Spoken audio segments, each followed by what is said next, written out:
আসসালামু আলাইকুম রহমতুল্লাহ। আলহামদুলিল্লাহ ওয়াসসালাতু ওয়াসসালামু আলা রাসূলিল্লাহ ওয়া আলা আলিহি ওয়া আসহাবিহি আজমাইন। রব্বি ইশরাহ লি সাদরি ওয়া ইয়াসসির লি আমরি ওয়াহলুল উকদাতাম মিন লিসানি ইয়াফকাহু কওলি। আলহামদুলিল্লাহ। মুকদ্দমাতুল মিশকাত, এখানে উসুলুল হাদিস, ইলমুল হাদিস সম্পর্কে সংক্ষিপ্ত আলোচনা রয়েছে। এটার ধারাবাহিক আলোচনায় সবাইকে স্বাগত জানাচ্ছি। আজকে আমরা শিখব আল ফাসলুল সানি অর্থাৎ দ্বিতীয় পরিচ্ছেদ। ফসল মানে পরিচ্ছেদ, আল ফাসলুল সানি দ্বিতীয় পরিচ্ছেদ। তো এখানে কি রয়েছে? এখানে রয়েছে ফি তারিফি সানাদি আল মাতানি, সনদ এবং মাতানের পরিচয় রয়েছে এখানে। ওয়া আওয়ারিদুহুমা, এবং তাদের বিপরীত বিষয়সমূহ রয়েছে বা তাদের সম্বন্ধীয় বিষয়সমূহ রয়েছে। তো প্রথমেই সানাদ সম্পর্কে প্রথমে আলোচনা হচ্ছে। সানাদ কি জিনিস? আর সানাদু তরিকুল হাদিথি, সানাদ হচ্ছে তরিকুল হাদিস। সানাদ কি? সানাদ হচ্ছে তরিকুল হাদিস, অর্থাৎ হাদিসের বর্ণনা সূত্র, এটা হচ্ছে সানাদ। ওয়াহুয়া রিজালুহুল্লাযীনা রাওয়াহু, আর সেগুলো হচ্ছে, আর তা হচ্ছে ওয়াহুয়া, এবং তার হচ্ছে রিজালুহু, তার বর্ণনাকারী, আর তা হলো বর্ণনাকারীগণ, আল্লাযীনা রাওয়াহু, যারা বর্ণনা করেছেন তাকে, অর্থাৎ এই হাদিসটাকে বর্ণনা করেছেন, সেই রিজালগুলোই হচ্ছে সনদ। তো সানাদ হচ্ছে তরিকুল হাদিস, এটা হচ্ছে হাদিসের একটা বর্ণনা সূত্র, যেটা হচ্ছে ওয়াহুয়া রিজালুহুল্লাযীনা রাওয়াহু, আর সেটা হচ্ছে সেই সমস্ত লোকেরা, সেই সমস্ত বর্ণনাকারীগণ যারা তা বর্ণনা করেছে, যারা তা বর্ণনা করেন বা করেছেন, সেটা হচ্ছে তরিকুল হাদিস অর্থাৎ সানাদ। তো সানাদ আর ইসনাদ, সানাদ সম্পর্কে আমরা জানলাম, যেটা তরিকুল হাদিসকে বলা হয়। আর ইসনাদ কাকে বলা হয়? এরপর হচ্ছে ইসনাদ। ইসনাদ কাকে বলা হয়? ওয়াল ইসনাদু বিমা'নাহু, আবার ইসনাদ এটাও একই অর্থেই ব্যবহৃত হয়, সেই অর্থেই ব্যবহৃত হয়। ওয়াল ইসনাদু বিমা'নাহু, এটাও ওই তার অর্থেই ব্যবহৃত হয়, অর্থাৎ সেই সনদের অর্থে ব্যবহৃত হয় সাধারণত। ওয়াকদ ইয়াজিউ বিমা'না যিকরিল সানাদি, আবার কখনো সনদ বর্ণনার অর্থে আসে। এটা সনদের বর্ণনাটাকে ইসনাদ বলা হয়, সনদটাকে বর্ণনা করা, এটাকে ইসনাদ বলা হয়। যিকরি সানাদ, সানাদকে উল্লেখ করা, সনদকে বর্ণনা করা, এটাকে, এইটার বর্ণনাতেও আসে। ওয়াকদ ইয়াজিউ, আর কখনো এটা আসে বিমা'না যিকরিল সানাদি, সানাদের আলোচনার অর্থে, সানাদের বর্ণনার অর্থেও ইসনাদ শব্দটা আসে। ওয়াল হিকায়াতি, হিকায়াত অর্থাৎ ওয়াল হিকায়াতি আন তরিকিল মাতানি, ওয়াল হিকায়াতি অর্থাৎ বর্ণনা পদ্ধতি, আন তরিকিল মাতানি, মতনের যে পদ্ধতি, মতনের যে তরিক, মতনের যে বর্ণনা সূত্র, সেটার হিকায়ার ক্ষেত্রেও আসে, সেটার বর্ণনার ক্ষেত্রেও ইসনাদ শব্দটা ব্যবহার করা হয়। এই গেল হচ্ছে সানাদ আর ইসনাদ। এরপরে হচ্ছে আল মাতনু, মতন কাকে বলা হয়? আল মাতনু হচ্ছে মানতাহা ইলাইহিল ইসনাদু, ইসনাদ যেখানে শেষ হয়েছে। মতন হলো ইসনাদ অর্থাৎ সনদ, ইসনাদ আর সনদ একই অর্থেই আসে সাধারণত। তো ইসনাদ যেখানে শেষ হয়েছে, অর্থাৎ সনদ যেখানে শেষ হয়েছে, তার পরের অংশকে বলা হয় মানতাহা ইলাইহিল ইসনাদু, ইসনাদ যেখানে শেষ হয়েছে সেটার পরের অংশকেই সনদ বলা হয়, মতন বলা হয়। মতন কাকে বলা হয়? মা ইনতাহা ইলাইহি, যেটাতে যে শেষ হয়েছে, যেটার আগে শেষ হয়ে গেছে সানাদ, তো শেষ হয়ে যাওয়ার পরের অংশটাই হচ্ছে মতন। তো আমরা জানলাম ইসনাদ এবং মতন। সানাদ আর ইসনাদ প্রায় একই অর্থে আসে। আর মাতান হচ্ছে যে সনদের পরের অংশটাকে। সনদ হচ্ছে বর্ণনাকারী, যারা বর্ণনা করেছেন তাদের তরিকুল হাদিস, হাদিসের যে বর্ণনা সূত্র, অর্থাৎ সেই সমস্ত ব্যক্তিরা যারা, সেই সমস্ত বর্ণনাকারীরা যারা সনদটাকে বর্ণনা করেছেন, হাদিসটাকে বর্ণনা করেছেন, সেটাই হচ্ছে সনদ। ইসনাদও একই অর্থে আসে। আবার কখনো সনদ বর্ণনার যে বর্ণনা করাটাকেও ইসনাদ বলা হয়, সনদের আলোচনা করাটাকে ইসনাদ বলা হয়। আর মাতন বলা হয় সনদ যেখানে শেষ হয়েছে তার পরের অংশটা, মানে যেখানে গিয়ে সনদ শেষ হয়েছে সেটাই হচ্ছে মতন, মানে পরের অংশটা হচ্ছে মতন, কারণ তার আগে গিয়ে সনদ শেষ হয়ে গেছে। এরপরে হচ্ছে মুত্তাসিল। সনদের ব্যাপারে যেহেতু চলে আসছে সনদ এবং মাতান, তো সনদের ব্যাপারে আসছে এখন। সনদের সাথে সম্পর্কিত বিষয়সমূহ যেটা আওয়ারিদুহুমা আছে তাদের সাথে সম্পর্কিত বিষয়সমূহ আছে। তো প্রথম আসছে যে মুত্তাসিল। আল মুত্তাসিল, মুত্তাসিল কাকে বলা হয়? মুত্তাসিল হাদিস কাকে বলা হয়? তো মুত্তাসিল কাকে বলা হয়?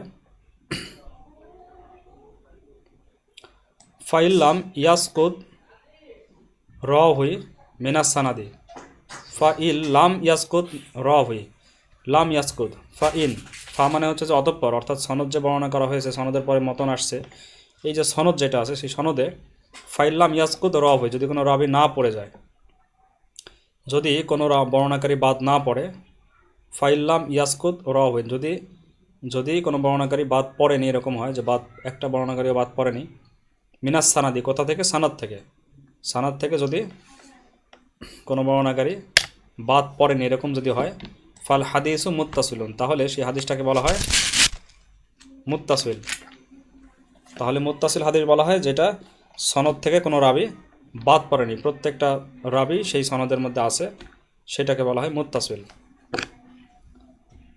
ইয়াত্তাসিল মানে হচ্ছে লেগে থাকা সব কিছু, তার মানে প্রত্যেকটা রাবি এখানে আছে, একটার সাথে আরেকটা সম্পর্কযুক্ত আছে, কোনো রাবি মাঝখান থেকে পড়ে যায়নি, মাঝখান থেকে বাদ যায়নি। ওয়ায়ুসাম্মা আদামুস সুকুতি ইত্তিসালান। আর এই যে এটাকে যে আদামুস সুকুতি, পড়ে যাওয়া যেটা, পড়ে না যাওয়া যেটা, আদামুস সুকুতি মানে পড়ে যাওয়ার বিপরীত, এই যে বাদ না পড়া যেটা, এটাকে নামকরণ করা হয়, এই বাদ না পড়াকে নাম করা হয় ইত্তিসাল, এটাকে বলা হয় ইত্তিসাল। বাদ না পড়াকে কী বলা হয়? ইত্তিসাল বলা হয়। আর যেহেতু ইত্তিসাল আছে এখানে, মানে বাদ পড়েনি কোনো রাবি, এই কারণে এই হাদিসটাকে বলা হয় মুত্তাসিল। তাহলে হাদিসে মুত্তাসিল হচ্ছে যে হাদিসের সনদের মধ্যে কোনো রাবি বাদ পড়েনি। তো এই বাদ না পড়াটাকে বলা হয় ইত্তিসাল, আর বাদ না পড়ার কারণে হাদিসটাকে বলা হয় মুত্তাসিল হাদিস। তাহলে আমরা জানলাম যে সনদের মধ্যে বাদ পড়া আর বাদ না পড়া সম্পর্কে আমরা জানলাম। যদি সনদের মধ্যে কোনো রাবি বাদ না পড়ে তাহলে সেটাকে বলা হয় মুত্তাসিল। তাহলে এবার আসবে সনদের মধ্যে যদি কোনো রাবি বাদ পড়ে, সেক্ষেত্রে কী হয়? তো এবার আমরা আসছি আল মুনকাতি। মুনকাতি কাকে বলা হয়? ওয়াইন সাকতা ওয়াহিদুন আও আকসারু। এখন হাদিসের মধ্যে যদি কেউ বাদ না পড়ে, সনদের মধ্যে যদি কোনো রাবি বাদ না পড়ে, কোনো রাবি যদি পড়ে না যায়, তাহলে সেটাকে তো মুত্তাসিল বলে। এখন যদি কোনো বাদ পড়ে, সেই বাদটা একজন যদি বাদ পড়ে, ওয়াইন সাকতা ওয়াহিদুন আও আকসারু, যদি একজন অথবা একের অধিক বাদ পড়ে, অর্থাৎ এক বা একাধিক বর্ণনাকারী যদি বাদ পড়ে, রাবি যদি বাদ পড়ে, ফাল হাদিসু মুনকাতি, তখন সেই হাদিসকে বলা হয় মুনকাতি, তখন সেই হাদিসটা হলো মুনকাতি। ওয়াহাদা সুকুতু ইনকিতাউন, আর এই পড়ে যাওয়াটাকে বলা হয় ইনকিতা, পড়ে যাওয়াটাকে বলা হয় ইনকিতা। আর ইনকিতা হওয়ার কারণে, অর্থাৎ রাবি এক বা একাধিক রাবি পড়ে যাওয়ার কারণে সেটা তো মুত্তাসিল থাকে না, এই জন্য হাদিসটাকে মুত্তাসিল না বলে কি বলা হয়? মুনকাতি বলা হয়। তো ওয়াইন সাকতা ওয়াহিদুন আও আকসারা, যদি একজন অথবা এক বা একাধিক রাবি যদি বাদ পড়ে সনদ থেকে, তাহলে সেই হাদিসটাকে কি বলা হয়? ফাল হাদিসু মুনকাতি, তাহলে সেই হাদিসটাকে বলা হয় মুনকাতি। আর এই যে পড়ে গেল, যে রাবি যে থাকলো না, একটা রাবি থাকলো না, ওয়াহাদা সুকুত, আর এই যে পড়ে যাওয়া বা এই যে বাদ পড়া রাবি, এইটাকে বলা হয় ইনকিতা, এই বাদ পড়াটাকে বলা ইনকিতা, আর বাদ পড়ার কারণে হাদিসটাকে বলা হয় মুনকাতি। তাহলে আমরা জানলাম সাধারণত দুইটা প্রকার আমরা জানলাম, যে যদি সনদের মধ্যে রাবি বাদ পড়ে তাহলে মুনকাতি, যদি বাদ না পড়ে সবাই থাকে তাহলে মুত্তাসিল। বাদ না পড়াটা হচ্ছে মুত্তাসিল, বাদ পড়াটা হচ্ছে মুনকাতি। তো সনদের এই বাদ পড়া না পড়ার দিক থেকে আমরা দুইটা প্রকার পেলাম। এরপরে আমরা জানবো আল মুআল্লাকু। আল মুআল্লাক সম্পর্কে আমরা জানবো।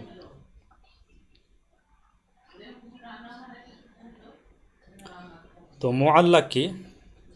ওয়া সুকুতু, আর এই যে পড়ে যাওয়া যেটা, রাবি বাদ পড়া যেটা, এইটা যদি, এটা হতে পারে কয়েক রকম হতে পারে। তার মধ্যে ইম্মা আইয়াকুনা, যে হয়তোবা এটা হবে মিন আউয়ালিস সানাদি, এটা সনদের একবারে শুরু থেকে হবে, একবারে সনদের শুরুতেই বাদ পড়ে গেছে। ওয়া সুকুতু, আর এই যে বাদ পড়াটা ইম্মা আইয়াকুনা মিন আউয়ালিস সানাদি, এটা হয়তোবা হবে হচ্ছে শুরুতে, সনদের শুরু থেকে এটা বাদ পড়ে যাবে, তখন কি বলা হবে? সাম্মা মুআল্লাকান, তখন তাকে বলা হবে মুআল্লাক, মুআল্লাকা, তখন তাকে মুআল্লাক বলা হবে, তখন তার নামকরণ করা হবে মুআল্লাক, যেটা সনদের শুরু থেকেই, শুরুতে একবার আওয়ালের সনদ অর্থাৎ সনদের শুরুতেই বাদ পড়ে গেছে। ওয়াহাদ আল ইসকত, আর এই যে বাদ পড়াটাকে, এই বাদ পড়াটাকে কি বলা হবে? তালিকন, এই বাদ পড়াটাকে বলা হবে তালিক, এই বাদ পড়াটাকে তালিক বলা হবে। তো বাদ পড়ার কারণে হাদিসটা হচ্ছে মুআল্লাকা, এটা বাবে তাফঈল থেকে আল্লাকা ইউ আল্লিকু। তো সনদের শুরু থেকে যদি বাদ পড়ে রাবি একবারে শুরুতেই, তাহলে সেটাকে বলা হবে মুআল্লাকা, আর এই বাদ পড়াটাকে বলা হবে তালিক। তালিক হওয়ার কারণে হাদিসটা হয়েছে মুআল্লাকা। ওয়াসাকিতু কদ ইয়াকুন ওয়াহিদান, আর কখনো যে পড়ে যাওয়া যেটা বা বাদ পড়া, রাবি পড়ে যাওয়া বা রাবি বাদ পড়া, এটা কখনো একজন হয়, কখনো এটা একজন হয়। ওয়াকদ ইয়াকুনু আকসার, অথবা আবার অনেক সময় এটা কি হয়? অনেক হয়, বেশি হয়, অধিক হয়, একজনের অধিক হয়। ওয়াসাকিতু কদ ইয়াকুনু ওয়াহিদান, আর পড়ে যাওয়া রাবি যেটা, বাদ পড়া রাবি, সেটা এখনও এটা কখনো একজন হয়। ওয়াকদ ইয়াকুনু আকসার, আবার কখনো এটা একের অধিক হয়। ওয়াকদ ইউহজাফুস সানাদু, ওয়াকদ ইহজাফুস সানাদু, আবার কখনো কি করা হয়? কখনো পুরো সনদটাই বিলোপ করা হয়। ওয়াকদ ইহজাফুস সানাদু, ইহজাফুস সানাদু, আর কখনো কি করা হয়? সনদটা পুরাটাই বিলুপ্ত করা হয়, পুরো সনদটাই বিলুপ্ত করা হয়। কামা হুয়া আদাতুল মুসান্নিফিন, কামা হুয়া আদাতুল মুসান্নিফিন, যেমন মুসান্নিফ অর্থাৎ মুসান্নাফিন, মুসান্নিফদের অভ্যাস, আদাত, যেমন মুসান্নিফদের এটা একটা অভ্যাস যে তারা পুরো সনদটা ফেলে দিয়ে তারা কি বলে? ইয়াকুলুনা, তারা বলে ক্বালা রাসূলুল্লাহি সাল্লাল্লাহু আলাইহি ওয়াসাল্লাম, তারা বলে যে রাসূল সাল্লাল্লাহু আলাইহি ওয়াসাল্লাম বলেছেন, আর কোনো সনদই উল্লেখ করেন না।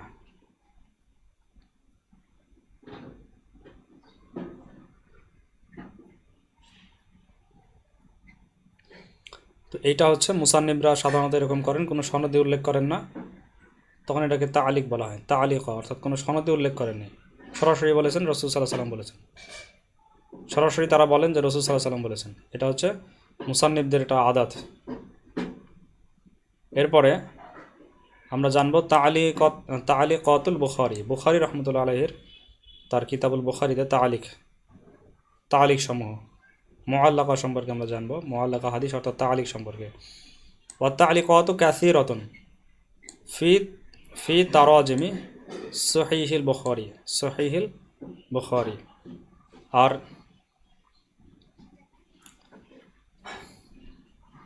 অনেক তালিকাত রয়েছে। ওয়া তালিকাতু কাসীরাতুন, আর অনেক তালিকাত রয়েছে, তালিকাত অনেক রয়েছে। ফি তারাজিমি সহিহিল বুখারী, সহিহ বুখারীতে, সহিহ বুখারীতে, সহিহ বুখারীতে এটা অনেক রয়েছে তালিকাত।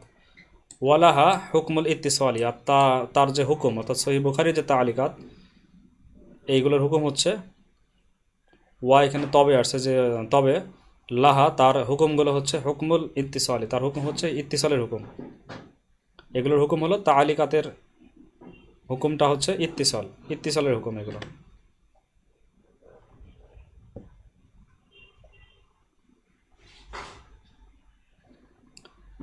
লিয়ান্নাহ, কেননা তা হচ্ছে ইলতাজামা ফি হাদাল কিতাবি, কেননা তিনি লাজেম করে নিয়েছেন।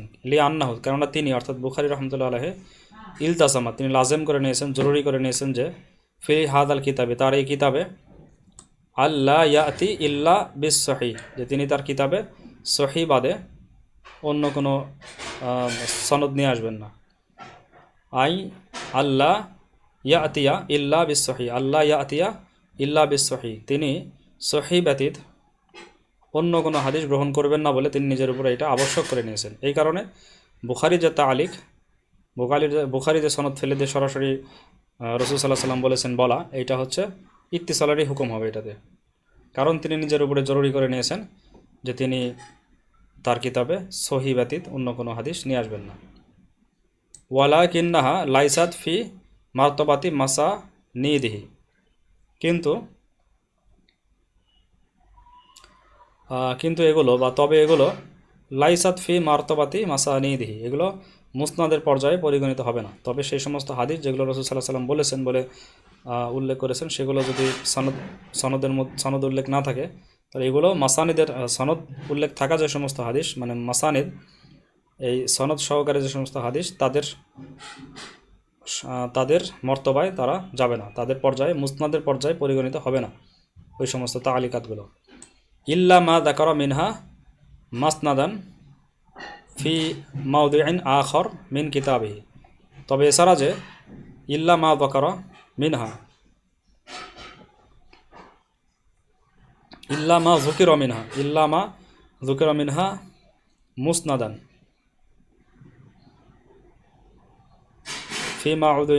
ফি মাউদিইন আখর ফি মিন কিতাবিহি, তবে যে সমস্ত ইল্লামা যুকিরা মিনহা, তার মধ্যে অর্থাৎ সেই তালিকাতগুলোর মধ্যে যেগুলোর আলোচনা হয়েছে মুসনাদ আলোচনা হয়েছে ফি মাউদিইন আখর, অন্য কোনো জায়গায়, ফি কিতাবি তার কিতাবের মধ্যে অন্য কোনো জায়গায় মুসনাদ হিসাবে বর্ণনা এসেছে, সে সমস্ত বিষয় বাদ দিয়ে সেগুলো মুসনাদের পর্যায়ে যাবে। এরপর আমরা জানবো হুকমুত তালিকি বি সুইগাতিল মালুমি ওয়াল মাজহুলি, তালিক যেটা মুআল্লাক হাদিস, তার হুকুম যেটা বিসুইগাতিল মালুমি ওয়াল মাহজুহুলি, মালুম এবং মাজহুল এই দুই রকম সিগাতে যেটা বর্ণিত হয়েছে সেটার হুকুম। ওয়াকাদ ইউফাররিকু ফিহা বিআন্না মা যাকারা বিসুইগাতিল জাজমি ওয়াল মালুমি,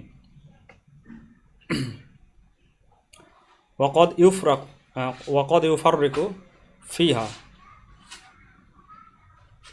তবে এই তালিকাতগুলোর মধ্যে এভাবে পার্থক্য করা যায়। ওয়াকাদ ইউফাররিকু ফিহা, তবে এদের মধ্যে পার্থক্য এইভাবে করা যায় যে বিআন্না মা যাকারা বিসুইগাতিল জাজমি ওয়াল মালুমি,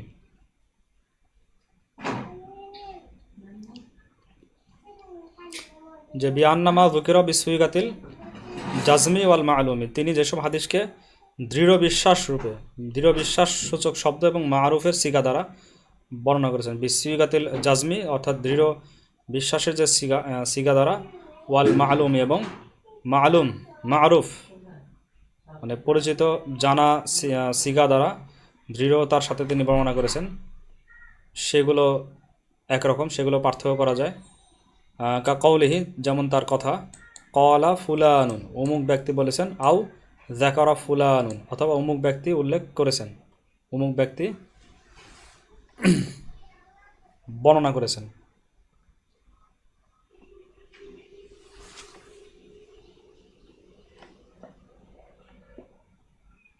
বা অমুকে উল্লেখ করেছেন।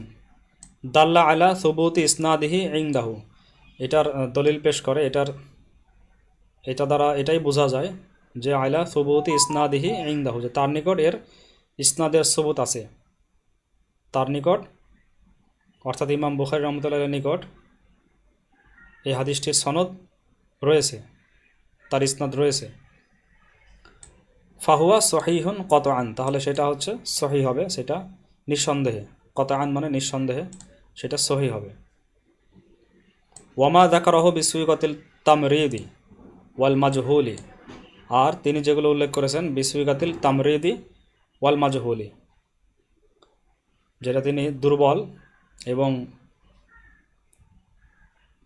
মাজহুল শব্দ দ্বারা, মাজহুল সিগা দ্বারা তিনি উল্লেখ করেছেন, সেগুলো কি হবে? ওয়ামা যাকারাহু, আর তিনি যেগুলো উল্লেখ করেছেন বিসুইগাতিল তামরিদি অর্থাৎ দুর্বল সিগা দ্বারা, ওয়াল মাজহুল এবং মাজহুল সিগা দ্বারা, কিলা ওয়ায়ু কলু, এরকম একটা সিগা যে কিলা বলা হয়েছে, ওয়ায়ু কলু অথবা বলা হয়, ওয়া যুকিরা অথবা আলোচনা হয়েছে, উল্লেখ রয়েছে।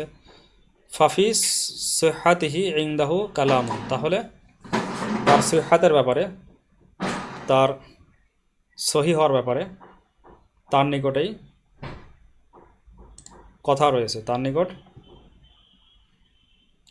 কথা আছে, তবে এগুলোর বিশুদ্ধতার ব্যাপারে তার নিকটে কথা আছে। ওয়ালাকিন্নাহু লাম্মা আওরাদাহু ফি হাদাল কিতাবি ওয়ালাকিন্নাহু কিন্তু তিনি লাম্মা আওরাদাহু যে তিনি যখনই এগুলো উল্লেখ করেছেন ফি হাদাল কিতাবি এই কিতাবে অর্থাৎ বুখারী সহিহুল বুখারীতে উল্লেখ করেছেন কান আলাহু আসলুন সাবিতুন যে তখন বুঝতে হবে যে এর মূল তার নিকট প্রমাণিত, এগুলোর মূল তার নিকট প্রমাণিত আছে। কান আলাহু আসলুন সাবিতুন যেগুলোর মূল, আসলুন মানে মূল, সাবিতুন মানে প্রমাণিত, এগুলোর মূল প্রমাণিত। ওয়ালিহাদা কলু আর এই কারণেই মুহাদ্দিসগণ বলেছেন, তারা বলেছেন মানে মুহাদ্দিসগণ বলেছেন তালিকাতুল বুখারী মুত্তাসিলাতুন সহিহাতুন যে ইমাম বুখারী রাহমাতুল্লাহ তালিকাত যেগুলো সেগুলো হচ্ছে মুত্তাসিল এবং সহি, সেগুলো মুত্তাসিল সহি। ইমাম বুখারী রাহমাতুল্লাহ তালিকাত যেগুলো সেগুলো হচ্ছে মুত্তাসিল সহি।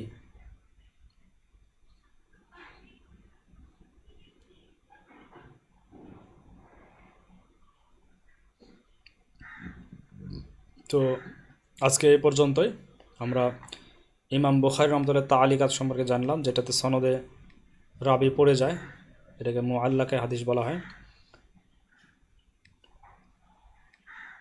মুনকাতি যে সমস্ত হাদিস হচ্ছে মুনকাতি, সেই সমস্ত এক বা একাধিক রাবি যদি পড়ে যায় তাহলে সেটাকে মুনকাতি বলা হয়। আর মুনকাতি একটা শ্রেণী হচ্ছে যে হয়তোবা সেই পড়ে যাওয়াটা হবে প্রথম সনদের প্রথম দিকে শুরুতেই, তখন সেই হাদিসটাকে বলা হয় মুআল্লাক, আর এই মুআল্লাক হওয়াটাকে তালিক বলা হয়, তালিক। তো ইমাম বুখারী রাহমাতুল্লাহ তালিক সম্পর্কে আমরা জানলাম যে তার তালিকগুলো সর্বশেষ সিদ্ধান্ত হচ্ছে তার তালিকাতগুলো তালিকাতুল বুখারী মুত্তাসিলাতুন সহিহাতুন, সেগুলো হচ্ছে মুত্তাসিল সহি। তো আজকে আমরা এই পর্যন্ত জানলাম, আগামীতে আমরা ইনশাআল্লাহ পরবর্তী আল মুরসাল সম্পর্কে জানবো ইনশাআল্লাহ। তো আজকে এই পর্যন্তই, সবাইকে পরবর্তী পর্ব দেখার আমন্ত্রণ জানিয়ে এখানে শেষ করছি। আসসালামু আলাইকুম ওয়া রাহমাতুল্লাহি ওয়া বারাকাতুহু।